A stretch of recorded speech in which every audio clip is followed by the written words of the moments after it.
Tayo po ay tumayong lahat, purihin ang Panginoon. Sa isa pang pagkakataon na tayo ay magsama-sama sa pagsamba sa Kanya. Psalms chapter 15, Who may worship in your sanctuary, Lord? Who may enter your presence in your holy hill? Those who lead blameless lives and do what is right, speaking the truth from sincere hearts. Those who refuse to gossip or harm their neighbors or speak evil of their friends. Those who despise flagrant sinners and honor the faithful followers of the Lord and keep their promises even when it hurts. Those who lend money without charging interest and who cannot be bribed to lie about the innocent. Such people will stand firm forever. Let's pray. Lord, as we read this psalm from King David, nakita namin, Panginoon, na hindi kami karapat-dapat na humarap sa inyo ngayong umaga.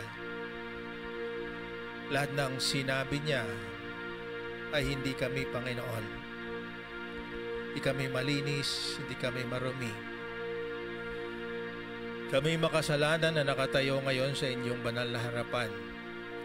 Pero naririto kami, Panginoon, dahil binuksan niyo po ang daan para sa kabila ng aming kalagayan, kami makasumamba sa inyo, Panginoon. Di namin kailangan maging ganap at perpekto. Dahil sa harap ninyo, Panginoon, ang kilalanin ka namin, ang iyong anak na si Jesus bilang pagligtas at Panginoon, naging karapat-dapat na kami. Kaya ngayon nakatayo kami sa inyong harapan. Daladala ang mga pasanina at mga takot, mga damdamin ng poot at galit, Panginoon. Minsan dahil sa aming kalagayan o dahil sa nangyari sa nakaraang linggo, kasama rin ang takot, Panginoon.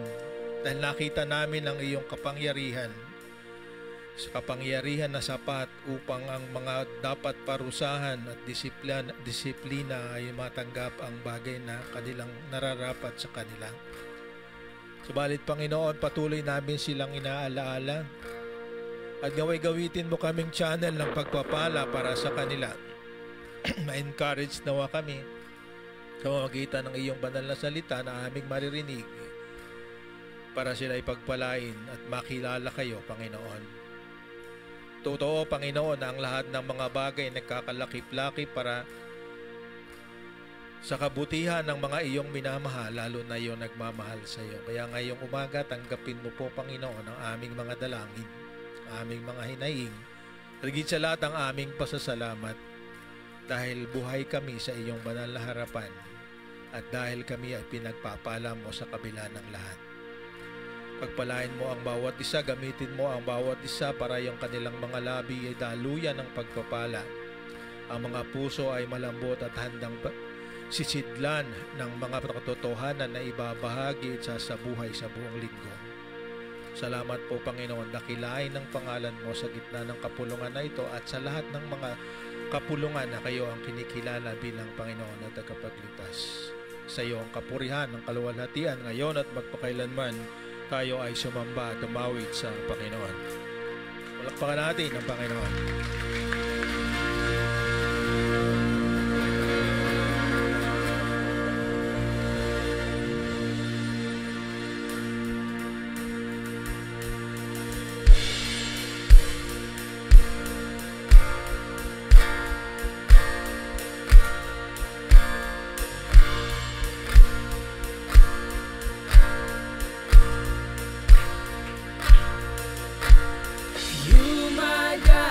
Save my soul. I am yours forevermore. I won't be moved of this, I'm sure. You, my God, you save my soul. Yes, Lord.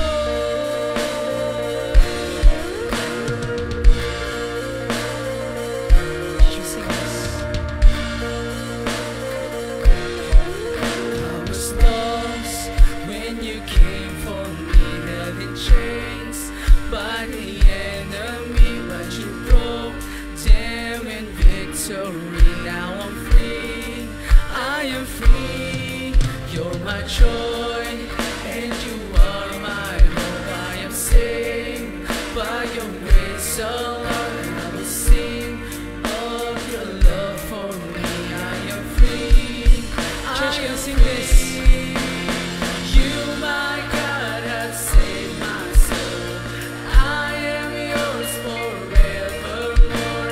I won't be moved of this, I'm sure. You, my God, you saved my soul. Yes, Lord, you saved my soul.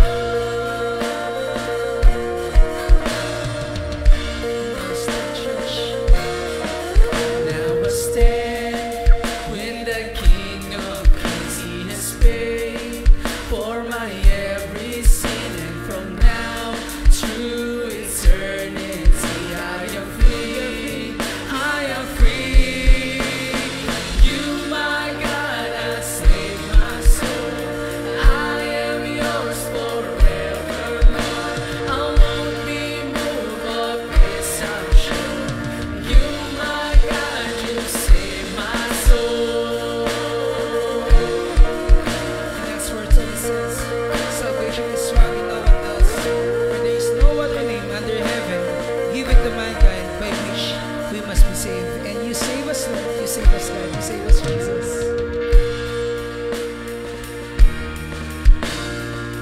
Can we declare this? What once was dead is now alive. You gave to me the bread of life.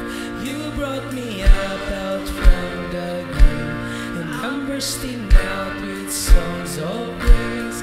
What once was dead is now alive. You gave to me the bread of life.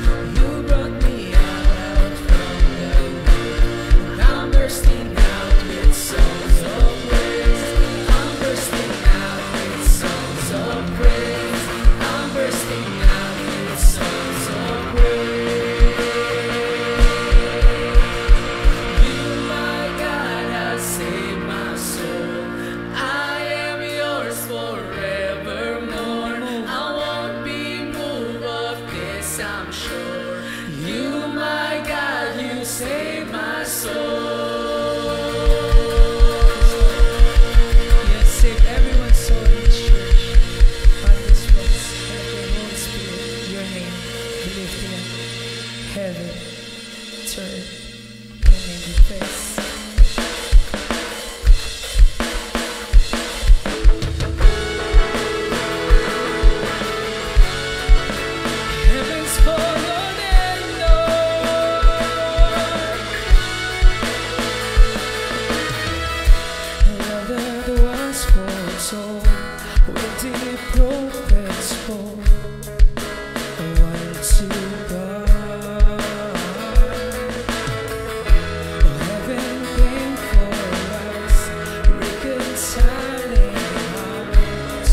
Just in church, by stripes.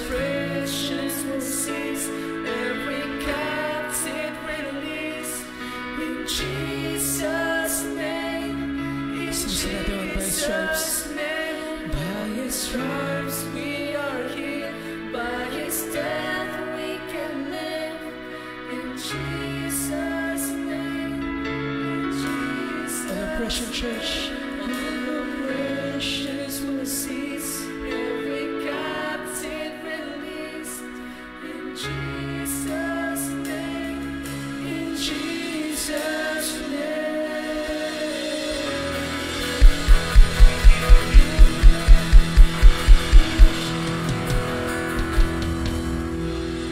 Sweet Jesus, sweet Lord, grace upon grace.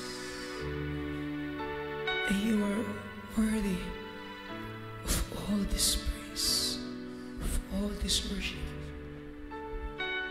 Hindi namin pagtanto, Panginoon Diyos, na paano mo kami nakayanan tanggapin sa karamihan namin ito, sa kasalanan namin ito, Lord. You choose to love us. You choose to give your grace. Even we are not worthy, but you alone are worthy. And that's enough to give you everything that we have, to give you everything that all I have. You are worthy. Your worship, your grace.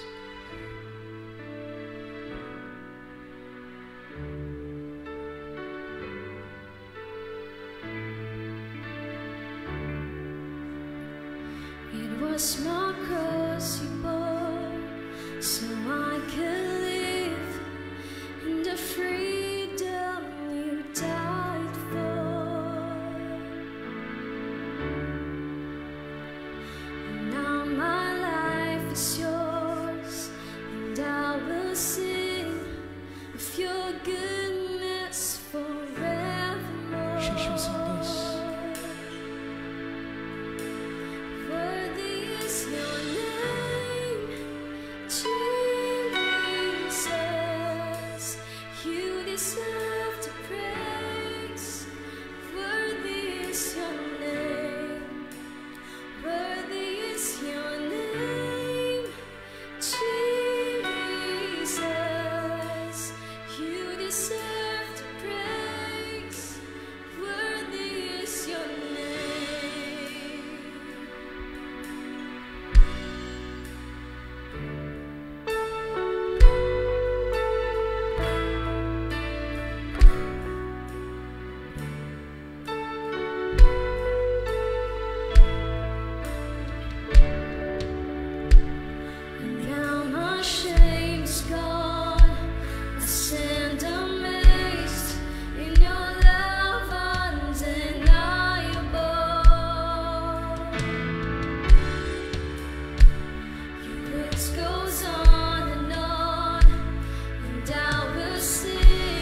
verse says, "Be exalted now in the heavens as your glory fills this place.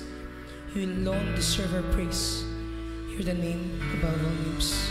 And as we exalt Him, pwede bang itaas natin yung mga kamay natin patungo sa Panginoon Diyos? We cannot exalt God with just singing and everything, but pour our hearts by giving it to Him. Raise your hands as we sing this.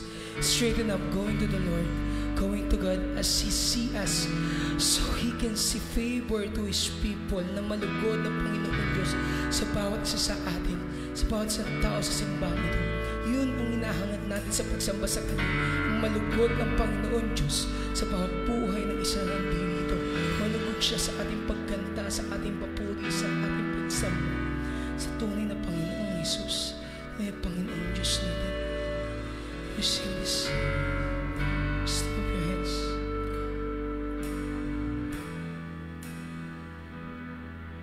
Sing this. Just raise your hands. Sing this. Be exalted now in heaven as your glory fills this place. You alone deserve our praise. You're the name above all names. Be exalted now in the heaven as your glory fills this place. You alone deserve our praise. You're the name above all names. Be exalted now in the heavens as your glory fills this place. You as we exalt Him in this place, and you deserve all our praises. Above all name, exalted in the heavens as your glory fills this place. You alone deserve our praise. You're the name above all names. Be exalted now in the heavens as your glory fills this place. You alone deserve our praise. You're the name above all names. Be exalted now in the heavens as your glory fills this place. You alone deserve our praise. You're the name above all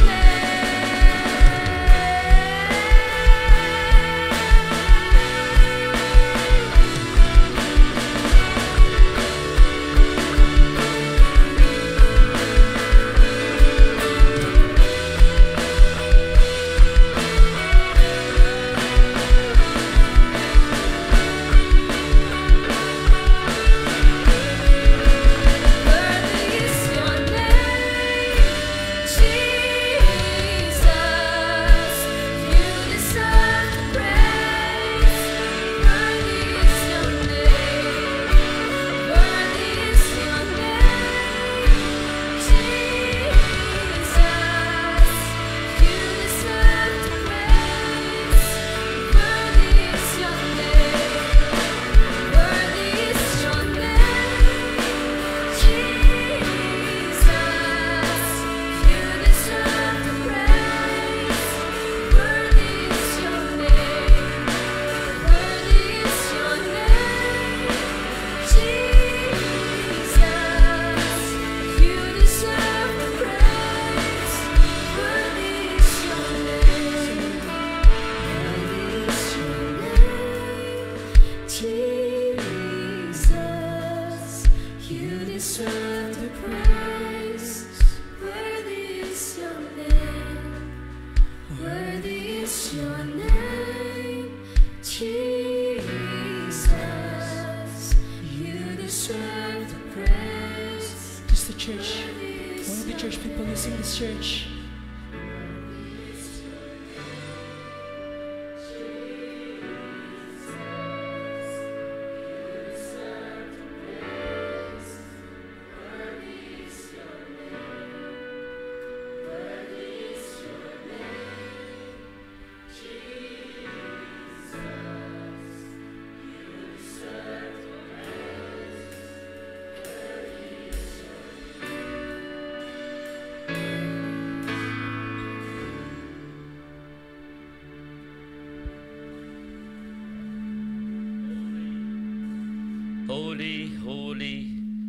Holy is the Lord God Almighty, who was and is to come. Every knee shall bow, every tongue confess that you are Christ, the Son of the living God.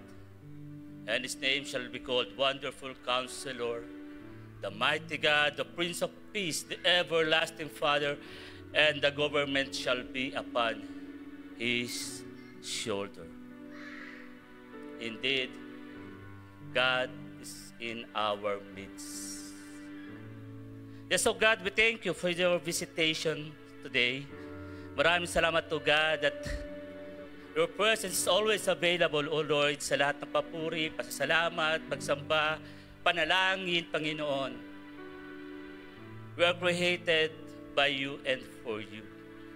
Kaya nga po, God, maraming salamat for the opportunity to be with the Holy God. Marami pong salamat. We love you, Lord. We love you, Lord, and thank you for loving us first. Ang mga anak ng Diyos ay magsabi ng Amen. Amen. Okay. Face your shipmate. Ano sasabihin mo? I love you with the love of the Lord. Sabihin mo with conviction. I love you with the love of the Lord. Thank you, worship team, for setting the spiritual atmosphere. Kasi nga, isa lang yung ating audience, ang ating Panginoong Diyos. Lahat tayo, kahit nasabi natin sila yung nandito, lahat tayo ay nagpe-perform sa iisang Diyos. Amen. So ngayon, muli, mapalad tayo para makapakinig ng salita ng Diyos na product of our campus immersion. No? Siya ay andito na, high school pa lang, nung tayo ay nasa Gabis Christian Academy sa bandang Taguig. At now, siya ay isa sa mga ginugroom, no? To be the fortes of the next gen pastors ng CCM. No?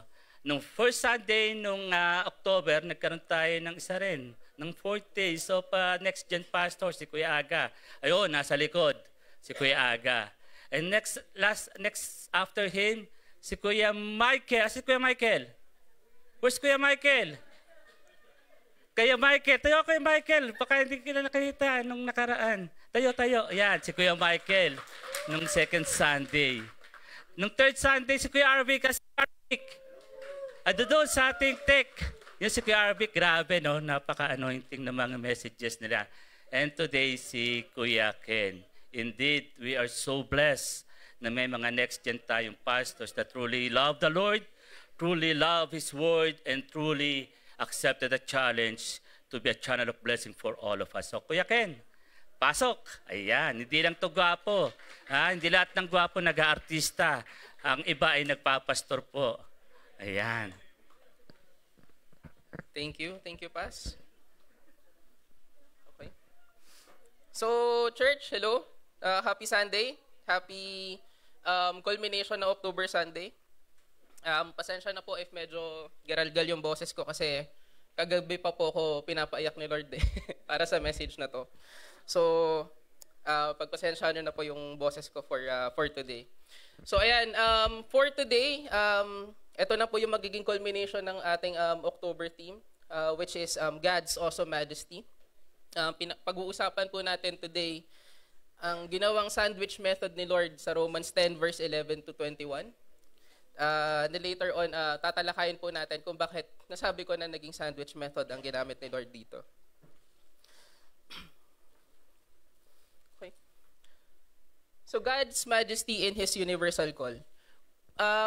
Ano po yung naiisip natin when we encounter the word universal?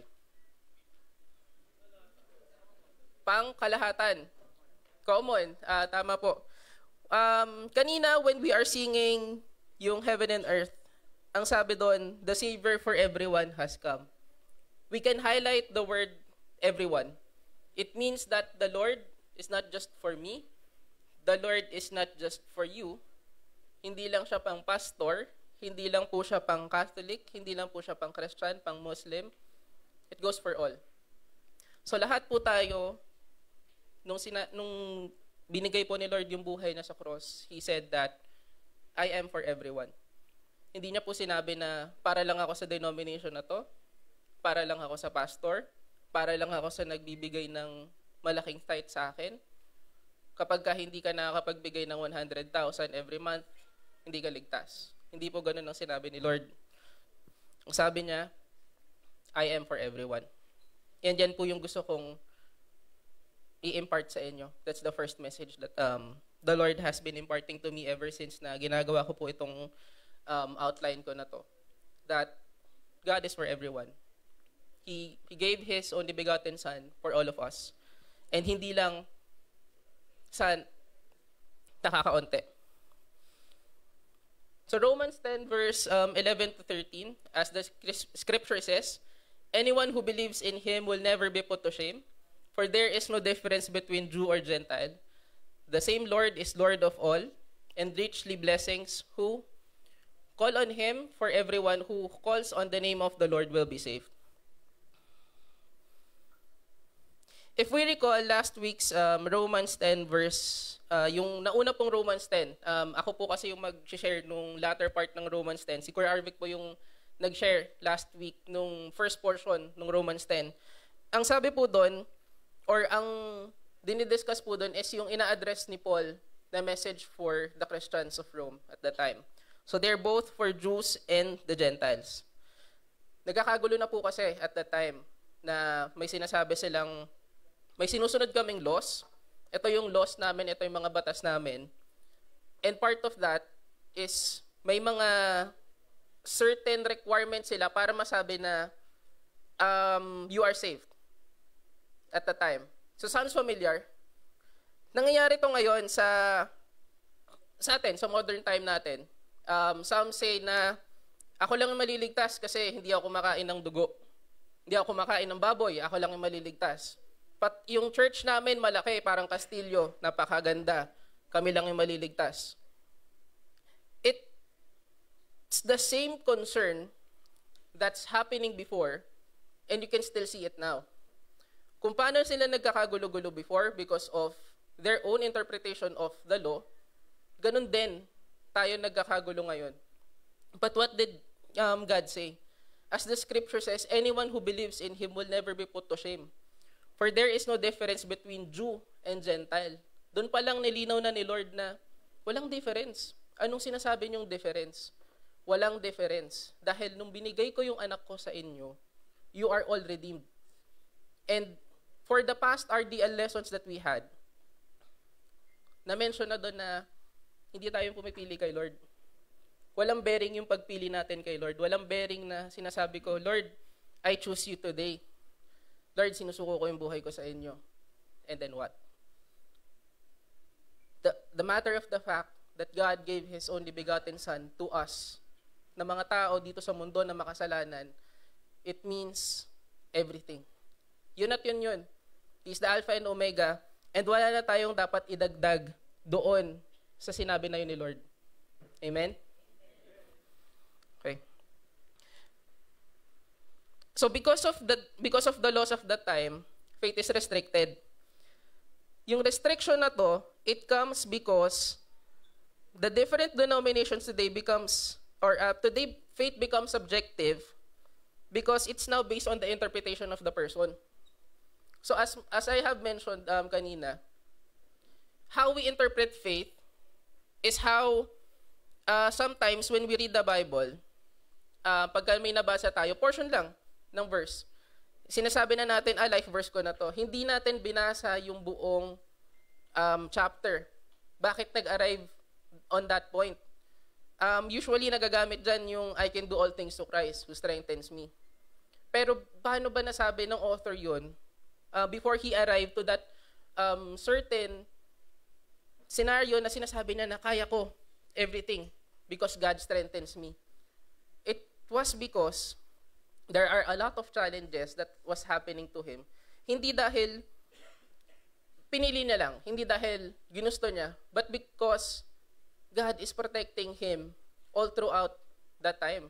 Nararamdaman niya yung presensya ni Lord kahit na alam niyang challenging na, kahit na mahirap na, alam niyang nandun yung presensya ni Lord. Kaya nasabi niya, I can do all things through Christ who strengthens me. Kasi nalampasan niya lahat ng challenges na binigay sa kanya. Amen? So, God chose you. God chose you.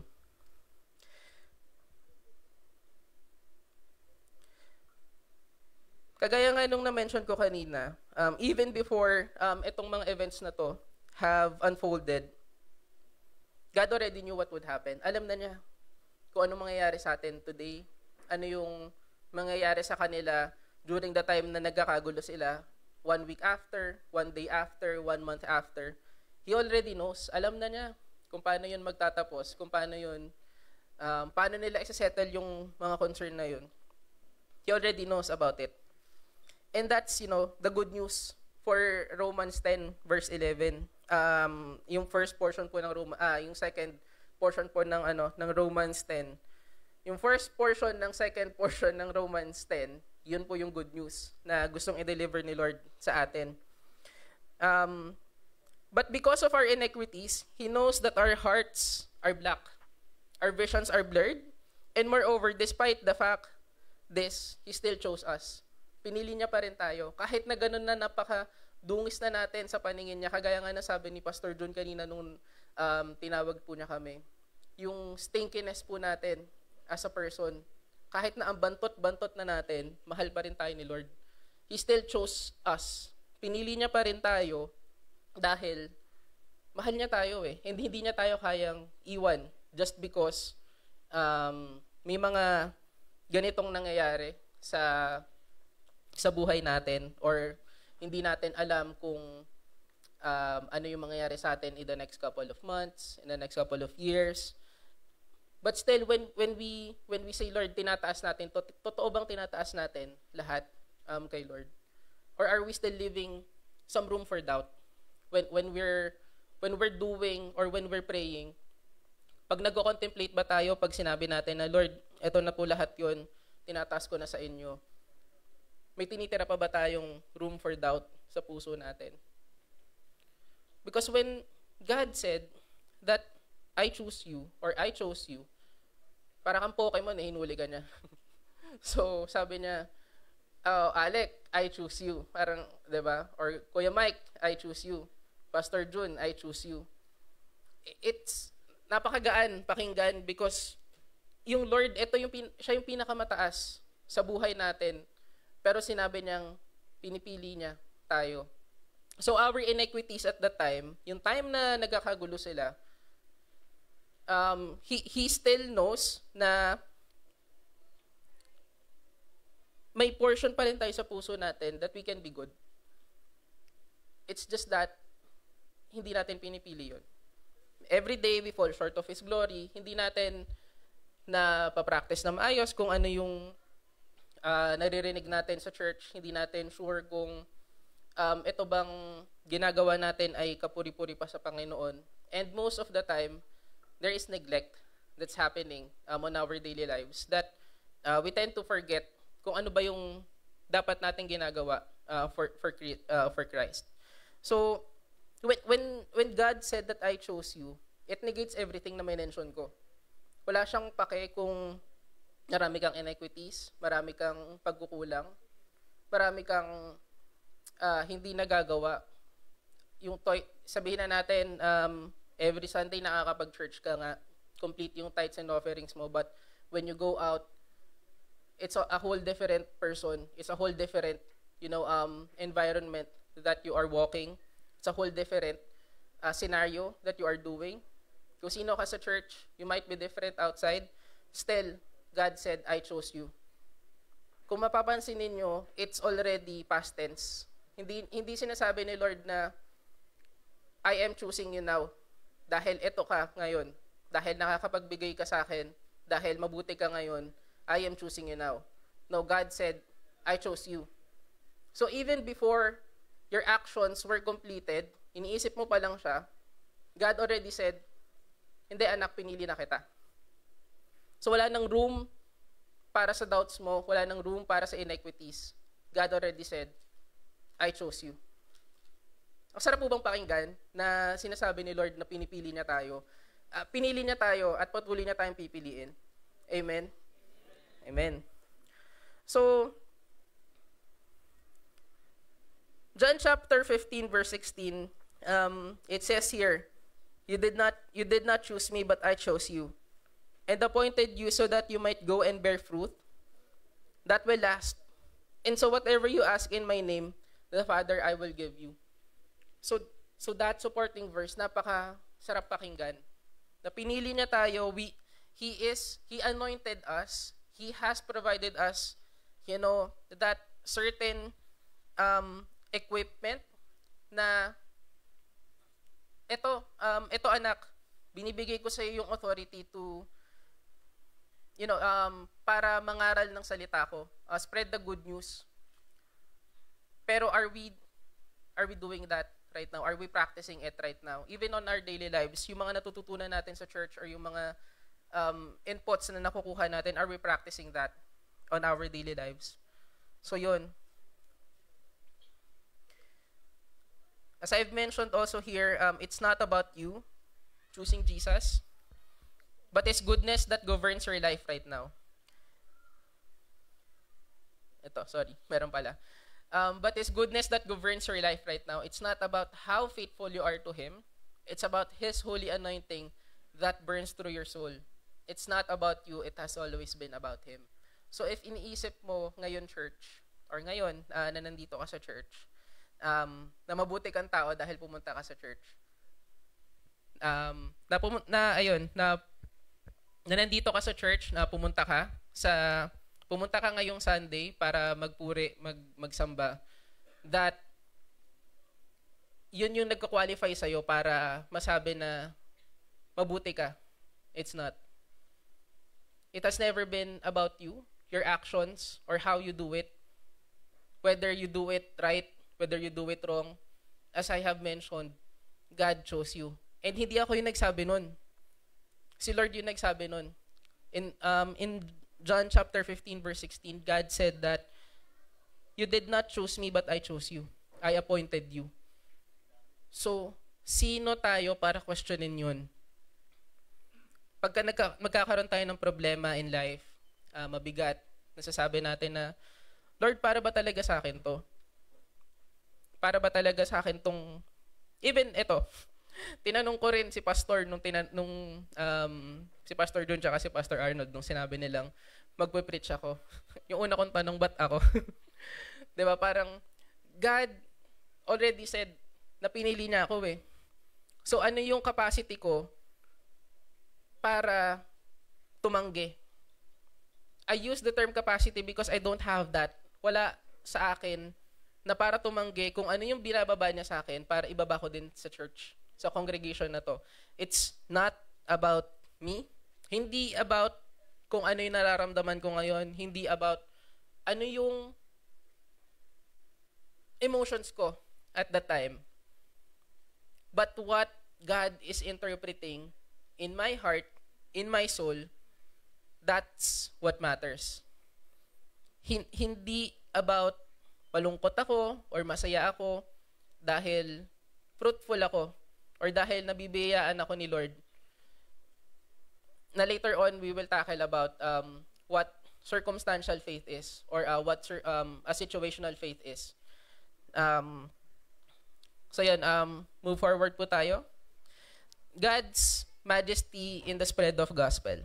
So this part of the verse, kung kanina na-mention sa atin, kung babalikan po natin si Romans 10. Wait. Flashback. Ayun. So Romans 10 verse 11 to 13, ang sabi po dito, anyone who believes in Him will never be put to shame, for there is no difference between Jew or Gentile. The same Lord is Lord for all, and richly blessings all who call on Him. Everyone calls on His name.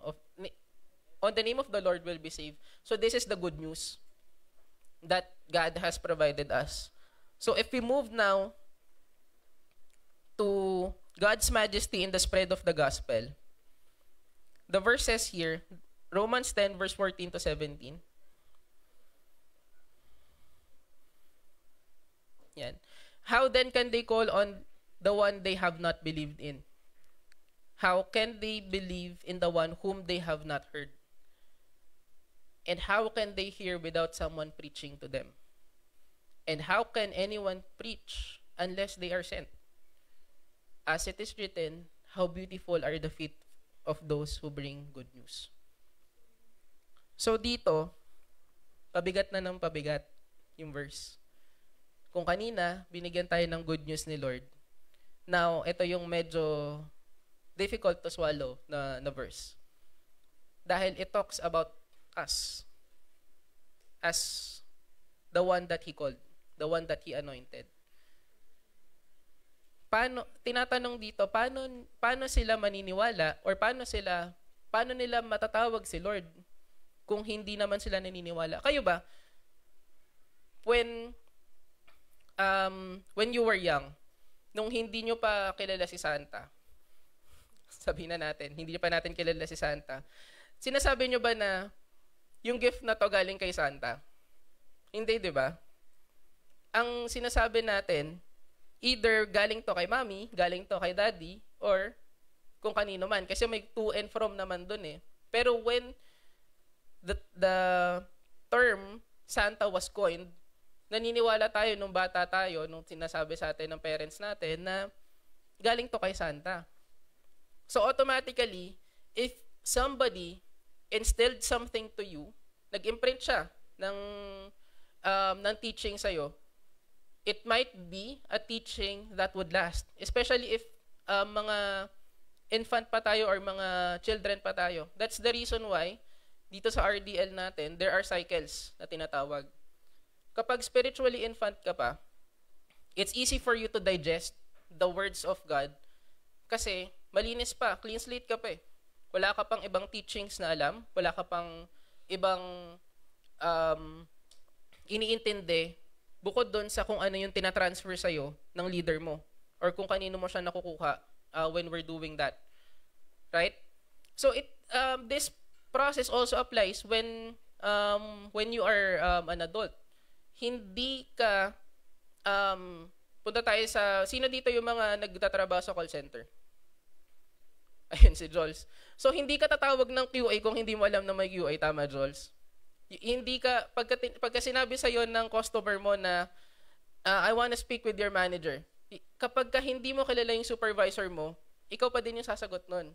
Because when dalawa lang naman yan eh. It's either authority or you're close to that person. That's why you are seeking help. Authority, dahil wala kang magagawa, nandyan na yun eh. Kagaya nung sa process na sinabi ko kanina. You will call on to that person because that's the process. This is a standard operating procedure for you to resolve the concern. But there is also another thing. Kapag ka-close ka sa tao na yun, when you're close to that person, it's either mentor mo siya, leader mo siya, or pastor mo siya. Could either be of any of those. When you call on to that person, ang understanding mo is that you can resolve it together. Amen? Hindi mariresolve ng supervisor ko lang. Kasi kapag supervisor ko lang yung tinawag ko, siya yung magre-resolve ng proseso na yun para sa akin. Right? Because of authority. Tinawag ko siya dahil siya yung nakikita ko na in authority para resolbahin yung problema ko. So, ganun ba tayo mag-approach sa life pag sa buhay natin kapag meron tayong problema? Do we automatically call on to someone who is on authority or do we call on to someone that we are close with? Sino yung tinatawag natin when we're near our pabagsak na tayo? Pagka hindi na natin alam saan papunta yung buhay natin, do we call on someone who is on authority or someone who we are close with? So I just wanted to provide that difference between, that same process. Baka kasi naiisip natin ngayon na yung mga pastors natin or yung mga elders natin or yung mga leaders natin, they are in authority kaya nakikialam sila sa buhay natin. No. We are intentional with you because we wanted to know you better. We wanted to be part of your lives, hindi dahil nangingialam kami, but because nangingialam kami. Nangingialam kami because we are coming in from a place of care. Dahil ayaw namin na mapahama kayo. And that's where we're coming from as your leaders. Sa mga cell group ko na nandito or mga cell group na may mga cell group na nandito. That's how we position ourselves in your life. Hindi dahil we are in authority, but because we are coming in from a place of care. Na gusto naming tulungan kayo sa journey ninyo with Christ. And here, sabi dito, how can they believe in the one whom they have not heard? So yun nga kagaya nung na-mention ko kanina, maniniwala ka ba kay Santa kung hindi mo naman kilala kung sino si Santa? Diba? It doesn't make sense. So the same goes with our approach outside. There is the reason why there is a Great Commission because people outside do not know who Jesus is. May napanood niya ako sa video sa YouTube or sa TikTok. Sorry, not YouTube. Masyadong boomer. I think TikTok or Instagram yon. Napanood ko siya. Sorry. Ayan. Sorry po sa mga boomer. Wala po akong ibig sabihin doon. But may napanood kasi akong video. When they ask who Jesus is, ang sabi lang niya, nag-pause siya for a while. Tapos sabi niya, isn't he the skateboarder? Sabi ko, what? Jesus Christ? Skateboarder? How come napakababa nung tinalon? Hindi ba siya yung kilalang business tycoon, owner dito sa area natin or sa Philippines or kung saang bansa man? But that was the response. So, it was a youth that was asked. So medyo, I had to research on, and when you research, and when you try, kasi di ba meron kapag kasi nasa Google ka, pag magta-try ka, may suggestive search doon. When you try to input GES, hindi si Jesus Christ yung unang lalabas as your suggestive search mo. It's a celebrity. I just forgot kung sinong celebrity yun. Imagine, the world is so drowned right now with that kind of inequity na even Google doesn't automatically pop Jesus when you type GES. And when you even type BIB, when you try to type for a Bible, hahanapin mo kung ano yung Bible, ano yung meaning ng Bible, you wouldn't have a suggestion of Bible agad dun sa first column. Makikita mo yan, maybe second or third. But it's never the first. So, napaisip ako, are we like this? When we're asked about, oh yun, may Shopee. May Shopee ako narinig. Diba? So, when we're going to be asked, how do we rank si Jesus sa buhay natin or how do we rank the Bible in our life? Is it still the first?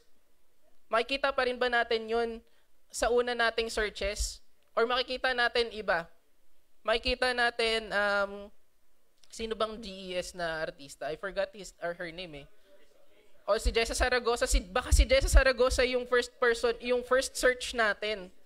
'Di ba? Sino pa kapag sa youth, sinong GES? O si Jessica Soho.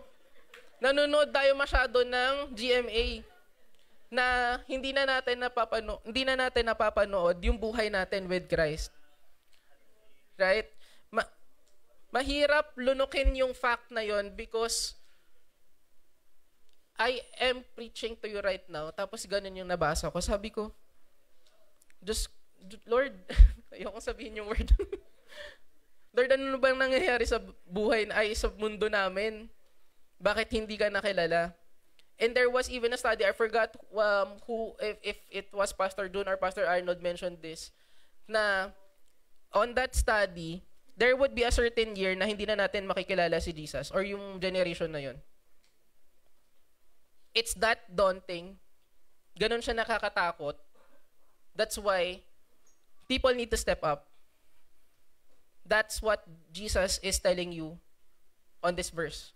You need to step up. Because you were anointed, hindi pwedeng petics ka lang. Hindi pwedeng yung Bible verse na yon na na-mention sa'yo o yung gift of eternal life is sa'yo lang. Hindi mo yan pwedeng ipagdamot dahil hindi naman yan sa'yo in the first place. It was only provided to you for you to be a channel of blessing to others. Amen? Hindi yan binigay sa'yo dahil sa'yo lang yan. O anak, sa'yo lang yan, tago mo Remember the parable nung mga binigay ni Lord na gifts? People, I forgot kung paano siya nag-go through, pero there are people who used it and there are people who buried those treasures. And at the same time, can we relate that to our daily lives? Are we even sharing itong mga natututunan natin sa church with our family members? Are we sharing it with our friends? Or sa sobrang distinct mo when you are outside, hindi nga nila alam na Christian ka? And that's the worst. I can tell you. Dahil you are already anointed. How come that when you are outside, you are different from who we are seeing you in church? Mabigat yun for someone who attends church regularly, someone who attends the RDT, and someone who listens and to the preaching every Sunday, tapos nagpo-provide ng tithes. Tapos paglabas mo, ibang tao siya. Hindi mo kami kailangan i-please dito. You don't have to please anyone here. The only person that you need to please is God. Amen? Wala kang kailangan patunayan dito sa mga tao sa church. Because your life, we don't have an authority over that. Only God does. And when He said that He chose you, it means na pinili ka niya despite the fact of your iniquities in life. X na yun. Hindi nyo na kailangan isipin yon na, Lord, nahiya akong lumapit sa inyo kasi nakapatay ako ng pusa ng kapitbahay namin. So, parang ayokong munang lumapit sa inyo, Lord, pahinga muna ako ng 1 month. Baka sakali, hindi na kayo galit sa akin after 1 month. But the problem is, God is the same. Kung sino mo siya nakilala yesterday, that's the same God that you will still know after a month, after a year, after 10 years. Kung yung iniisip mo na problema na ginawa mo or yung kasalanan na ginawa mo ay makaka-apekto sa Christian life mo, I'm telling you right now, God chose you. And when He said He chose you, He means that He chose you. Kahit na ano pa yung gawin mo. Kasi tapos na napili ka na nga niya. So, eto, who is God? Pagka tinanong ka, let's say, Jesus, who is Jesus? Sino si Jesus sa buhay mo? One word. Can somebody say one word out loud? Savior. Jesus is your Savior. But,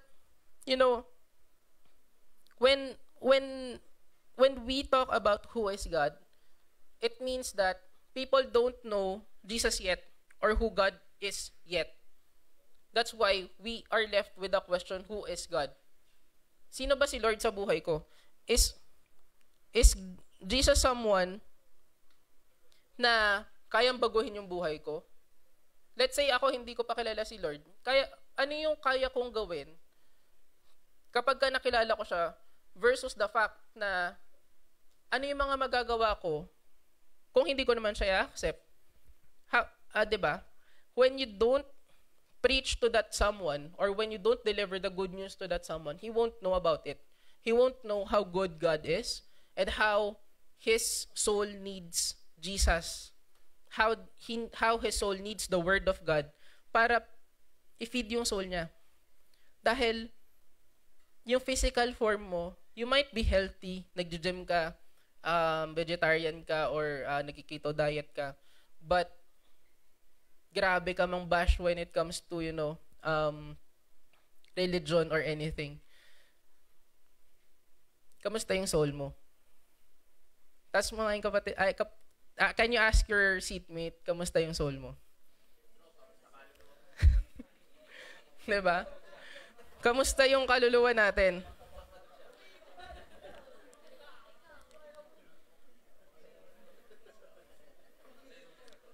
Right? Can I get an amen dito sa sentiment na sasabihin ko? All of us has gone through this process. Kinilala muna natin si Lord bago natin siya tinanggap sa buhay natin. Amen? Hindi pwedeng tinanggap mo muna siya bago mo siya nakilala. Doesn't make sense. Para kang sinabi mo lang, sige, tinatanggap ko na. Sino ba yan? Diba? Sino nga yun ulit? Yung sinabi mo na tinatanggap, pero tinanggap ko na yun parang ang weird, diba? So, kilalanin mo muna, sasabihin mo muna, yes, that's Jesus, that's our God. That's why, pinipili ko siyang kilalanin. Dahil ito yung good deeds na ginawa niya para sa buhay ko. And patuloy niyang babaguhin yung buhay ko. Dahil pinili niya ako So, you see, the message that you bring is life-changing. Or the message that you carry is life-changing. It is very life-changing. We're into a point na pwedeng magbago yung buhay ng pinag-sharean mo, 360. I had a lot of experience with doing this na dating sanggano, ngayon naging pastor. Yung mga ganong testimony sa life, sa buhay. Uy, Jet. Ay, joke lang. Hindi, pero mabait na yan si Jetro. Di ba, Jet? Mabait na yan si Jet.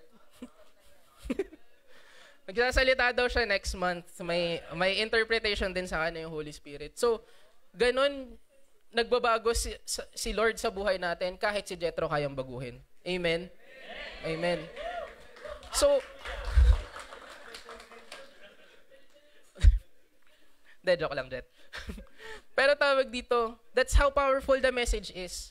So, no matter what inequity you are trying to impose sa sarili mo na hindi ko kaya to, Lord, kasi ayun nga, nagnanakaw kasi ako dati akong kawatan sa Taguig. Dati akong nagnanakaw sa Mandaluyong, Lord Pero kasi nakilala ko po sila Kuya Aga, kaya nung na-mention po sa akin si Lord, tinatanggap ko po siya.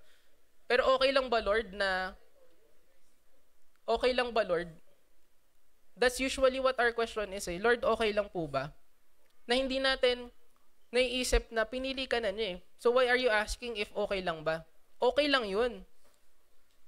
Pero, wag ka na maging kawatan ulit. It's a different story. Na kapag ginagawa mo pa rin ang ginagawa yung mga kasalanan mo, as I have mentioned, that's a whole different story. When you are redeemed, see to it na binabago na yung buhay mo, magpabago ka naman. Magpasakop ka, wag maging matigas yung puso mo when it comes to the anointing of Jesus. Because God has a plan for you.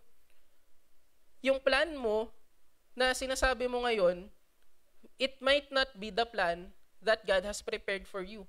I had a lot of instances na marami akong boss na nakilala in a matter of weeks, yung bahay nila na halos mansion, nauwi sila sa pag-uupa na lang ulit. May isa akong boss before, sobrang yaman niya. Ang yabang din niya, sa sobrang yaman niya. Nakasagasa siya ng tao na matay. Lahat ng yaman niya nawala. It was stripped away. Kasi ang laki nung sinusustento niya dun sa, tawag dito, sa nasagasaan niya. And it is a true story. Grabe yung naging effort din namin nun para masalba yung department namin. Kasi nga, wala kaming boss at that time. Lagi siyang, it's either may kaso siya or nandun siya sa ospital para ayusin yung kaso na yun.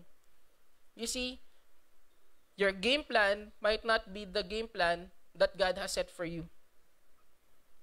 Maaring nakikita mo na maganda yung plano mo para sa buhay mo. Na magbe-business ako, Lord, in the next couple of months. Pero itinaas mo ba yon kay Lord? Have you asked, Lord, para po ba sa akin itong business na to, Panginoon? Tama po ba yung timing ko, Lord? Kasi if the timing is right, you will see challenges. Hindi siya agad-agad na magbo-boom na, uy, may 1M agad ako after ko maglabas ng 200,000. It doesn't work that way. Even when offerings, pag sinabi natin na babalik yan sa'yo in multitudes, yung pagbalik sa'yo in multitudes, it might be not in the form of monetary. Maaring may makikilala kang business partner na at some point would bring finances into your life. Maaring yung pagbigay mo kay Lord ng tithes mo, iba yung naging hulog niya. Nagkaroon ka ng work or nagkaroon ka ng stable na income because of your tithe. When you are faithful to God, God is also faithful to you. Amen. So, those are the things that I want to impart for the first two verses dito sa Romans 10 verse 16 to 21. So now we move forward with God's majesty and His patience and mercy. So ito na yung pinakamabigat na portion ng verse. Ready na ba kayo? Ready na ba kayo? Amen? Ako hindi. Kinakabahan ako pag binaba ko to sa inyo. So, Romans 10 verse 18 to 21 says, "But I ask, did they not hear? Of course they did. Their voice has gone out into all of the earth, their words to the ends of the world. Again, I ask, did Israel not understand?" First, Moses says, "I will make you envious by those who are not a nation. I will make you angry by a nation that has no understanding." And Isaiah boldly says, "I was found by those who did not seek me. I revealed myself to those who did not ask for me. But concerning Israel," he says, "all day long I have held out my hands to a disobedient and obstinate people." Ang bigat, no? Na from the good news to the spreading of the good news, biglang yung inequities natin yung pinag-uusapan. Na-save ka na eh, bakit bumalik ka pa sa pagiging makasalanan, sa pagiging makamundo? Remember our question kanina, who is God? Can I answer it with this? Does it explain who God is? God is God. Hindi ko kayang i-explain sa'yo how I can fathom the power of God because of His omnipotence. Yung power na everlasting, He's the Alpha and Omega. Lahat ng adjectives na maganda na kay Lord. Kaya when you ask me who is God, I will tell you, God is God. But you need to lend me your time para ma-explain ko sa'yo ano ba yung understanding ko kay Lord. I cannot explain it to you in one sitting because the message of God is meant to change your lives. It's not meant to be preached and then lalabas lang sa kabilang tenga. It doesn't work that way. It's meant for me to say it to you para makita natin ano yung magiging life changes mo. Because I will be there for you. When I personally speak to you about God, I will see to it that I will be there for you. Mahirap man yan, o maganda man yung magiging kalalabasan, I will be there for you. Nakabili ka ng kotse, we will be there for you. Yung kotse mo nasira, nakulong ka, we will be there for you. Because that's what brothers and sisters do with each other. We support. And that's the meaning of this congregation for me. So when we ask who God is God. It's simple as that. No further explanation required. Dahil si Lord na yun eh. Amen? So, now I ask you, what are the baggages that hinders or prevents you from following Jesus? What are the common things that you experience na nag-hinder sa'yo sa pag fully commit kay Lord? Amen. Sometimes, these baggages or baggage, actually wala talagang S, nilagyan ko lang para mas magets natin. Kasi sometimes, hindi lang siya isang baggage eh. There are a lot. But when you search for baggages, it doesn't appear. Only baggage. Kasi yung baggage, pwedeng marami ka ng maleta na dala-dala. But I just use it as a term, as an adjective, to check. Ano ba yung nagpe-prevent sa buhay natin when we we want to follow Jesus. Because when you follow Jesus, it means that God is in you.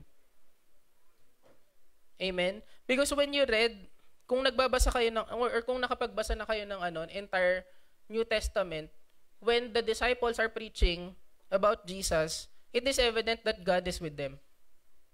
Kasi pinapersecute sila eh. Ba't kayo pa-persecute kung hindi naman nakikita sa'yo na wala ka namang good news na dala? Of course, there would be persecution that would happen. Because they know that the power that they cling on would be gone. Yung pinangahawakan nilang kapangyarihan before, mawawala yun sa kanila kapag nagpatuloy na maraming naniniwalang tao na si Lord mabuti and hindi natin kailangan sundin yung lahat ng batas na yan. Because as mentioned by Kuya Arvic last week, the culmination of the law is the love that you have for Jesus. And that's about it. You don't have to memorize the entire scripture para masabing ligtas ka. Hindi mo kailangan hindi kumain ng dugo or hindi mo kailangan magsimba sa patulis na simbahan para maligtas ka. No, these are just common misrepresentations of denominations that we have right now na na-apply natin sa buhay natin. Meron pa nga, hindi ako magpapagupit para maligtas ako. Di pwede eh. Si Samson ka ba? Diba? Something like that. I mean, with the modernization that we have, we also have to level up our game in terms of spreading the good news to these people. Kasi there is already an application that's coming in from different views that they have in life. Ako, kunyari, sobrang yaman ko. I don't know about Jesus. I mean, I know him as yung nakapako sa cross. That's how I know him. But I don't personally know him. Sobrang yaman ko na I chose not to. Kasi ano ba yung magiging difference ng buhay ko kapag kinilala ko siya or hindi? How would you know if somebody hasn't spoken about God to you? As I've mentioned, the scripture is life-changing. It's not meant for just you reading it because you might have a different interpretation to it. It's best that somebody reaches out to the people of this nation. That's the reason why may Great Commission. Hindi sinabi ni Lord na magkakaroon tayo ng Great Commission just because trip ko lang. There is a goal. There is an objective. And as I will go back to the first term that I've used, it is universal. It means that the word was meant for everyone. Hindi mo siya kikimkimin ng iyo lang. And the question right now is, what hinders you or prevents you from following Jesus completely? And when you say, I need to follow Jesus completely, and part of the requirement is, I need to speak the word to other people, what hinders you from doing that? Ako, nung una, kinakabahan ako. I'll be honest with you. Hindi ako fluent din naman kasi talaga, in all honesty, magsalita in a congregation. Especially sa church. I mean, kaya ko to kapag sa office kasi may numbers ako, may data ako. Madali lang sa akin mag-present. But what I am presenting to you right now is something that I cannot fathom. This is something that was only interpreted to me by the Holy Spirit. And I am just in hopes that you will somehow grasp and understand kung ano yung sinasabi ng messages na to in the form na I am preaching right now. But I can tell you, or what I can tell you is, what's the end and the start of this? Nobody can. Siguro kahit sila, I'm not even sure, no? And I don't want to speak in behalf of them. Pero I'm pretty much sure even yung mga pastor natin won't understand the capacity and the power of Jesus. Because it's unfathomable. So, when we're talking about our baggages that hinders us and prevents them from following Jesus, I'll mention a few. Ito yung na-mention ko kanina. One common neglect among Christians nowadays is being circumstantial and situational when it comes to our faith. So what do you mean by circumstantial and situational? Bigyan ko kayo ng example. Lord, magbibigay ako sa inyo ng tithes, magbibigay ako sa inyo ng offering, magiging faithful ako sa inyo pag binigay nyo sa akin tong bahay na to na pinagpipray ko. Is that how you pray? Or, Lord, napakabigat na po ng situation na to. Pahinga muna ako sa inyo. Pero alam ko naman nandyan kayo eh. So, okay lang naman siguro, Lord, no? Di mo na ako magdadasal for 1 month. Di mo na ako magbasa ng Bible. Ayoko mo na pong umattend ng church. Kasi, I am in this situation na mabigat that can possibly hinder me from serving you. Does it sound offensive to you? Maybe kasi baka nangyayari yan sa inyo ngayon. Right? As I've mentioned, mabigat tong verse na to because your faith is gonna be your weapon when you step outside. Because there would always be a time na ikaw at ikaw lang yung lalaban muna doon sa labas. This is a place of refuge. Yes? Dito ka magre-recharge. But when you are outside, you cannot expect na 24/7 yung leader mo kasama mo. So if your faith is circumstantial, if your faith is situational, medyo mabigat yung problema mo, bro. Talk to me. Talk to us. Let's have, a conversation that would turn your life around. And that conversation is Jesus. If you feel na you are having a circumstantial faith, have your conversation with Jesus. Ganito din kasi ako before. Lord, pag binigay mo sa akin tong work na to, 24/7, nag-pray ako sa'yo. Or every day, Lord, magpupuri po ako sa inyo. But that's not the case here. If your faith is situational, your heart is in the wrong place. And I'm not speaking this because I want to put a shame on everyone. No. There's no shame in admitting that my faith right now is situational or circumstantial. But the problem lies if you continue on having that kind of circumstantial faith. Na attend ako ng church, I feel like magbabayad or magpe-praise ako or mag-worship ako, magbabasa ako. If your feelings govern you or your emotions govern your faith right now, you have to check your heart. Ano yung dapat bang nandito sa puso ko when it comes to serving God? Because God mentioned and God commanded, love God and love people. And by doing so, kailangan mong alisin yung little bit of doubt sa puso mo.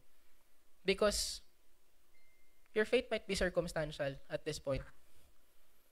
And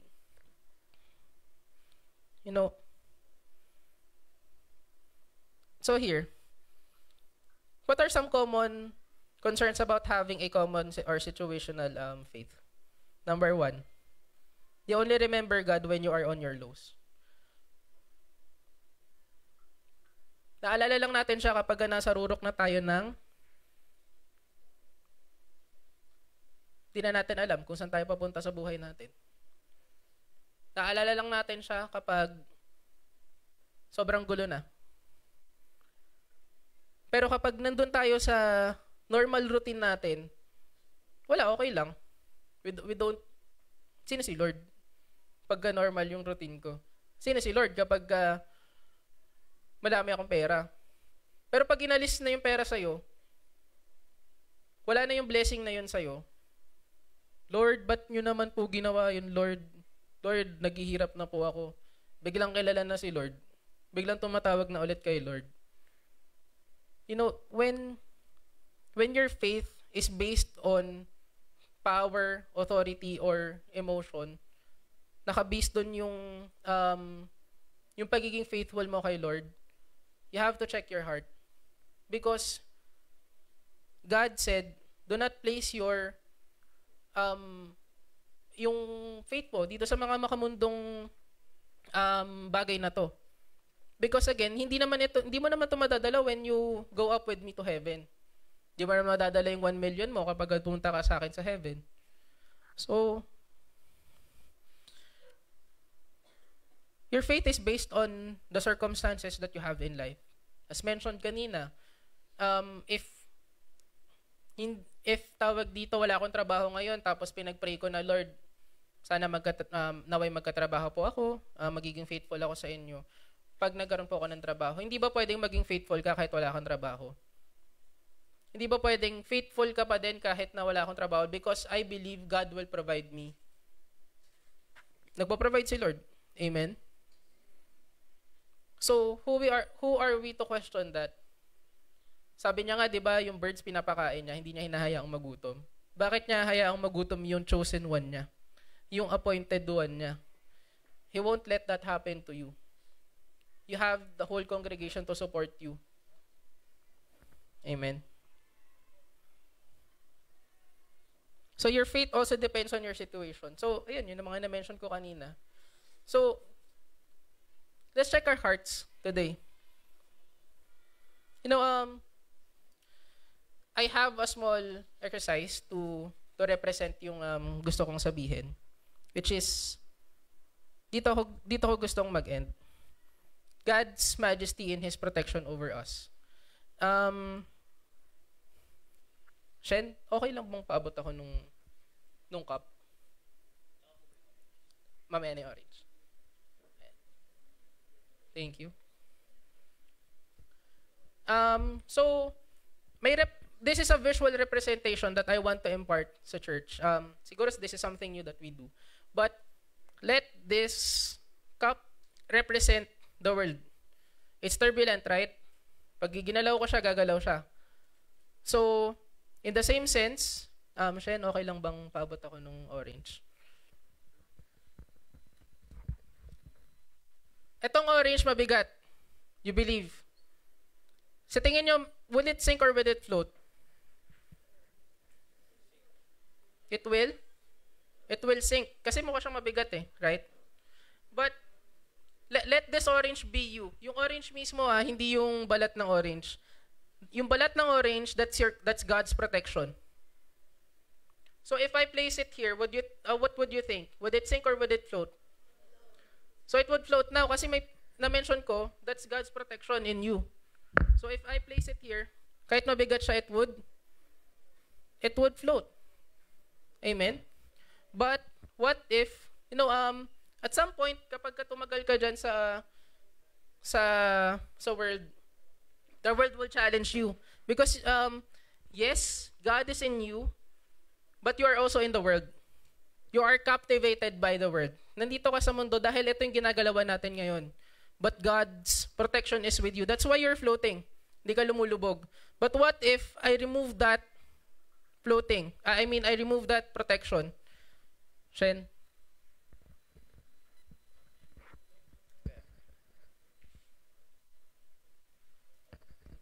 I'll remove that protection, church.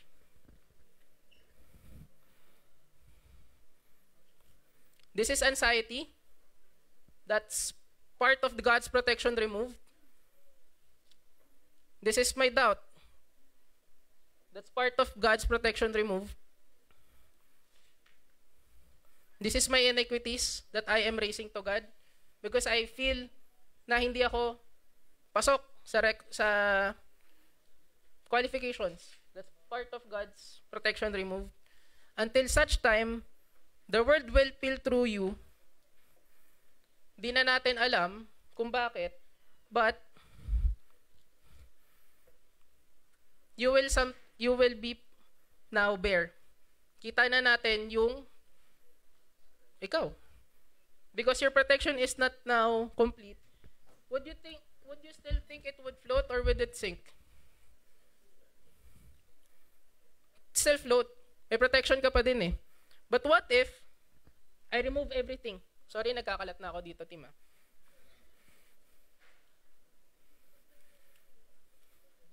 I remove everything now. Wala ka ng protection ni Lord. You are bare. Because the world is forcing you. Sorry, nanggigigil na ako kasi tigas ng orange eh. So, pero, yan. So now what would you think? Would it float or would it float or would it sink? Now without God's protection, you're sinking in the world. Nandito ka na sa mundo, wala ka ng protection. Nandito ka na. Lubog ka na sa makamundo mong ginagawa. You are now part of the world. And in the same sense, you can see non-believers be like this. Because you don't have God's protection, but I have a good news for you. God is God. And God chose you. Shen, sorry, isa pa. Pahawak. God can pick you up. And if I open this, ano yung makikita ko? I hope may buto to. Baka seedless. So let's say na may buto siya. Ayan, may maliit. This small seed can be planted. And if I remove this seed from this world, and I plant it in a soil, sorry, wala akong soil, it would go into a tree. A fruit-bearing tree. So, maaring ito ka ngayon, church. You may be an orange that is bare. But the good news is God is here. And God can change your life 360. Amen? So, 180 lang po pala, sorry. Kasi pag 360, babalik ka din dun sa ano mo. Sorry, 180 degrees. Tama. Sorry, Pastor. Thank you po for correcting me. So, this might be you right now. Hindi natin sigurado kung ano yung mangyayari sa atin when I place you back here nang wala kang protection ni Lord. But when you are in the protection of God, no matter how big it is, how big the blessing is, when you are protected, you are protected. Hindi ka mawala. But when you are like that, and I remove your seed, and I place it, sabi ni Lord, I will place it in a soil because I want you to be fruitful. I want you to bloom. You're not meant for the world. You are meant for me. All authority has no power over you. Only I have authority over you, anak. And when I place you in the soil, aalagaan kita. Until such time na magkaroon ka ng unang leaf mo, God will nurture you. God will nourish you. Hindi ka niya hayaan because on the time that you are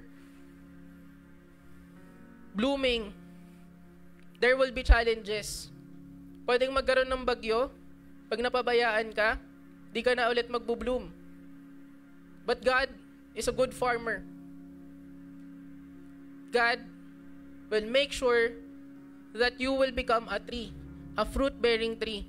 Hindi lang isang orange na bear na nasa makamundong area right now. So, church, can we dim the place?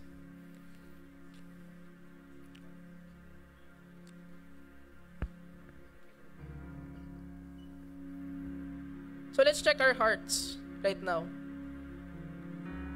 Is the coverage of the protection of God at 50% capacity? Nasa 100% capacity pa ba siya? Sa buhay mo ngayon? Or do you feel like you're already sinking in the world? Nararamdaman mo ba na lumubog ka na? I tell you right now, God is the same God. God is God. And when He picks you up, He is meant to change your life forever. Hindi ka magsistay ng orange lang. You will become a fruit-bearing tree, an orange-bearing tree that produces disciples, that produces blessings upon blessings upon blessings for His creation. Amen? You're not meant for this world. Hindi ka meant na nandito lang. You're meant for heaven. Amen? You have a place there. Amen? Amen, church? You have a place in heaven. You're meant in heaven. Amen? So don't believe the world. Huwag kayo maniniwala dito na ito lang kayo. Na ito lang yung capacity niyo, because you are not. You have full potential. God chose you. You don't have to invalidate yourself. Amen? And when God said, it is done, He meant everything is done. He meant that everything in your life will be fruitful. But you have to trust Him. Do you trust God? Do you trust the process?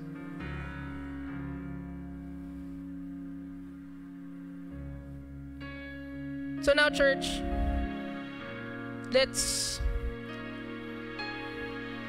hear a few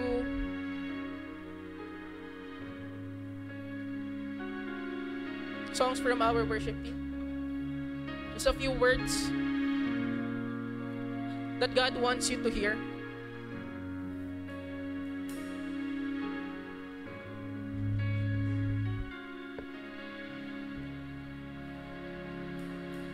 God of Jacob, whose love endures through generations,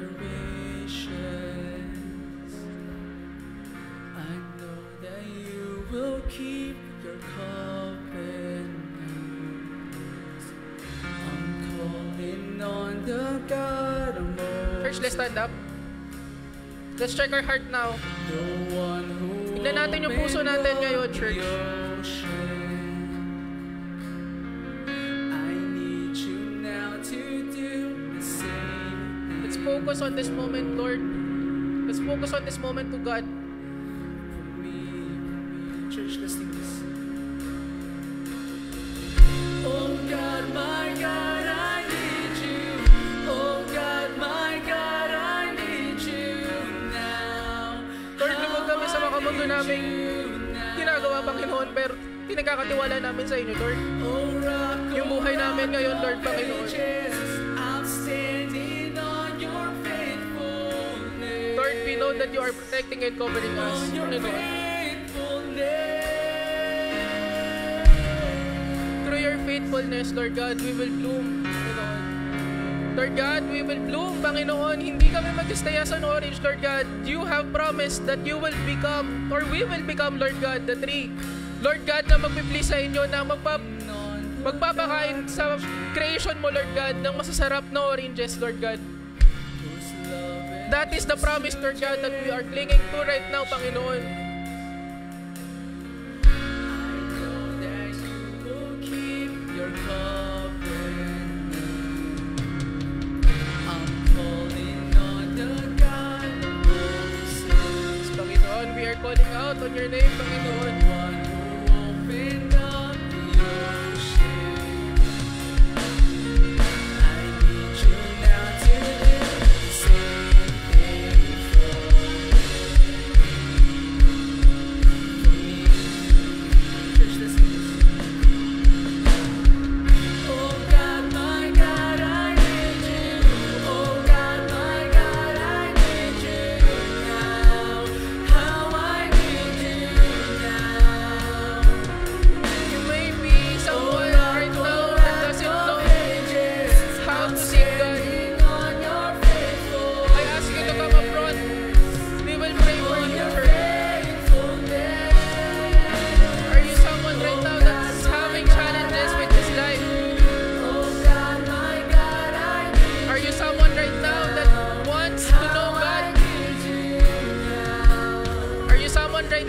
wants to know the presence of God in his life. I ask you to come up front. Are you a leader right now that's trying to fit in his personal life sa mga mundong word na to? That's being lost in the process. Are you that leader? I ask you to come up front right now.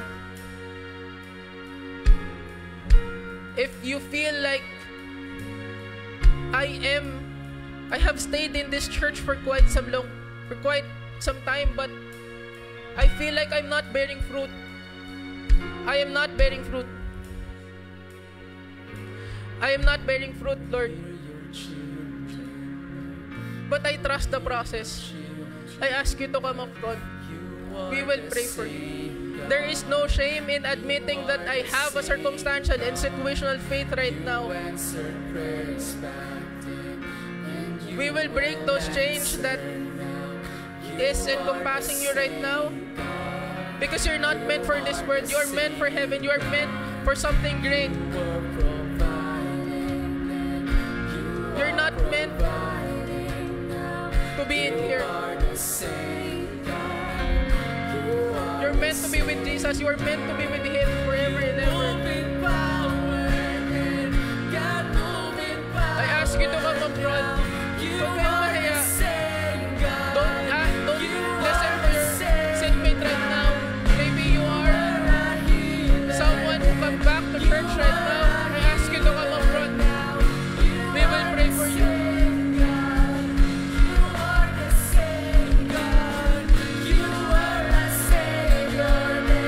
Because God is the same God. Who you are might not be who you become in the next couple of months, but God will be the same God. God is the same all throughout.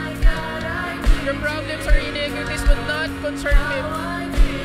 He will overcome that. You will overcome that through His protection. Hindi ka niya hayaang lumubog sa mundo na to. Because you're not meant for this world.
Right now, Lord God, from our iniquities, sa lahat ng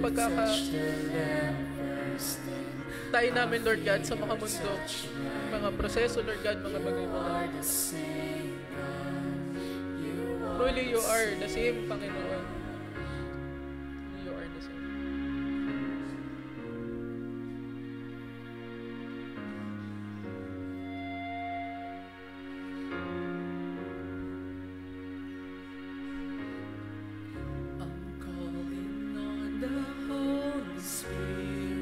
Yes, Holy Spirit, envelop this place. Lobin nyo ang lahat ng puso na nandito. Fill us up, Lord. Fill us up with your protection, Panginoon. We will not leave this place, Panginoon, na walang protection mo, Panginoon.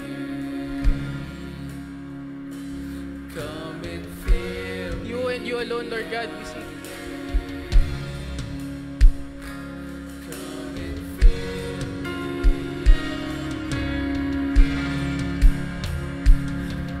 and fill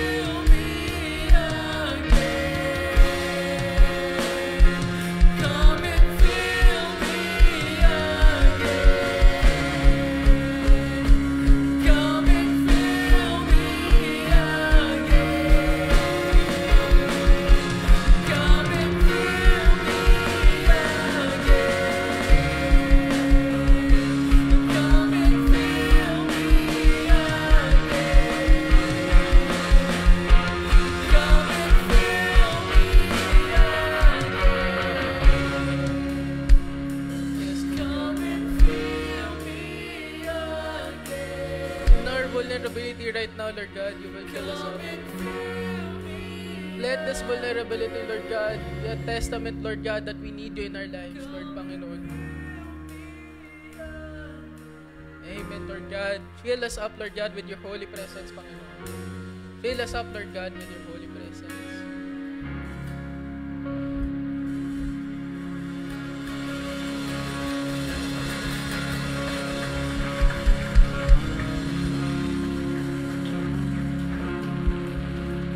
Lord, we stand before you, Panginoon, with our vulnerabilities intact, Panginoon.